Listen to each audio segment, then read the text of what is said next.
성도 여러분 안녕하세요. 9월 4일 365일 말씀과 함께 시간입니다. 오늘부터는 에스겔서를 읽게 되는데 오늘 읽을 말씀은 에스겔서 1장에서 3장의 말씀입니다.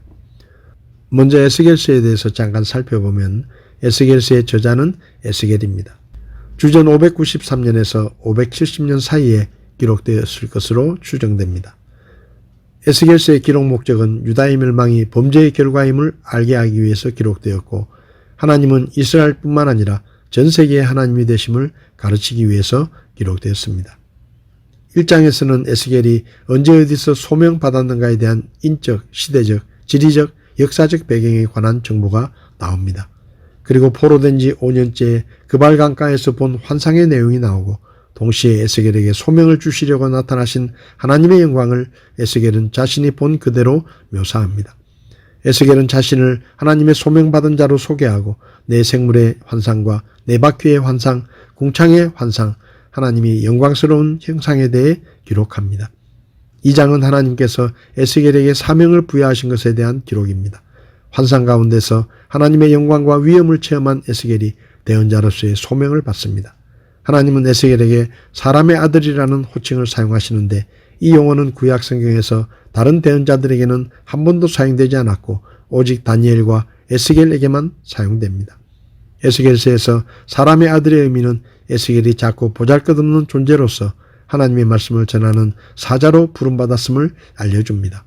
대언자로 소명을 받은 에스겔은 하나님의 말씀 전할 것을 위임받고 하나님은 에스겔 대언자가 전해야 할 말씀의 내용을 전달해 주십니다. 하나님은 에스겔에게 용기를 주신 후 안팎으로 재앙이 말씀에 기록된 책을 받아먹게 하십니다. 3장은 에스겔이 소명을 감당하기 위해 어떻게 준비하시는지를 보여줍니다.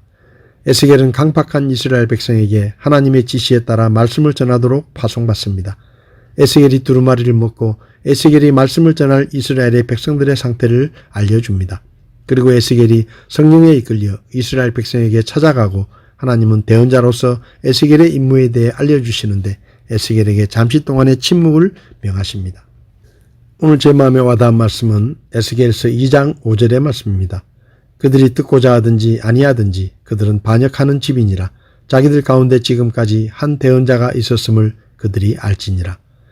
에스겔은 여호야김의 반란 후 느부갓네살이 예루살렘을 점령했을 때인 주전 597년 바빌론 2차 포로 때 바빌론에 끌려가 5년 후인 30살에 하나님의 부름을 받아 주전 570년까지 활동했던 대언자입니다.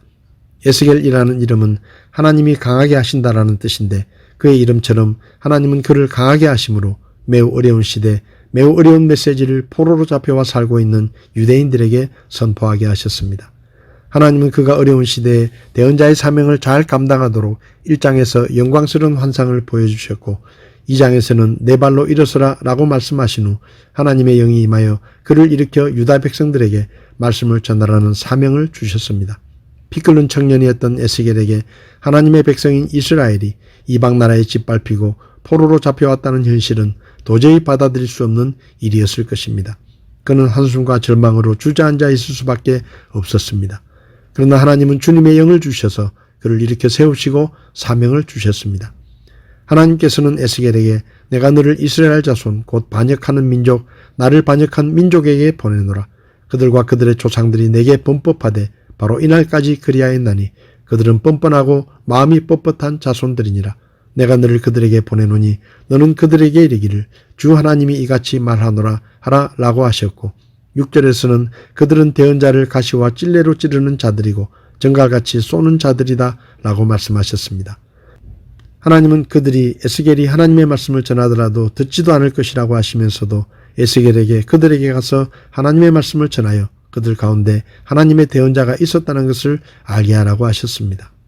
성도 여러분, 지금 우리가 사는 시대의 모습도 예레미야 시대에 못지않습니다. 복음을 전하면 들으려 하지 않고 전도지를 나눠주면 받지 않으려고 도망치고 받아가더라도 보란듯이 구겨서 버리고 바쁜 사람 붙잡고 쓸데없는 짓을 한다며 욕을 하고 비웃는 사람들도 있습니다. 한 영혼을 구원하는 것이 하늘의 별 따기처럼 어려운 시대입니다. 그러나 우리는 그들에게 예수님의 복음을 전하여 하나님의 말씀을 전하는 전도자가 있고 변질되지 않은 복음을 전하는 교회가 있다는 것을 사람들에게 알려주어야 할 것입니다.